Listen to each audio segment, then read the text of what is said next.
greatest speaker of all time, how I can talk.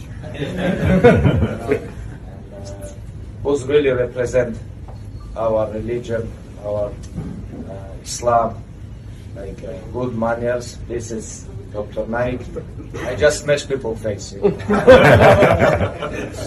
want to ask to Doctor, maybe he can share, he can talk with us about what Allah said, who is the brothers, who is the real family.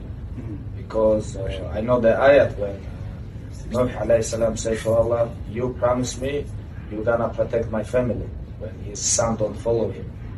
And Allah said to Nuh, he said, your son is not your family because he don't believe. You know, maybe about this, Dr. Naik can talk about it because you know better than me.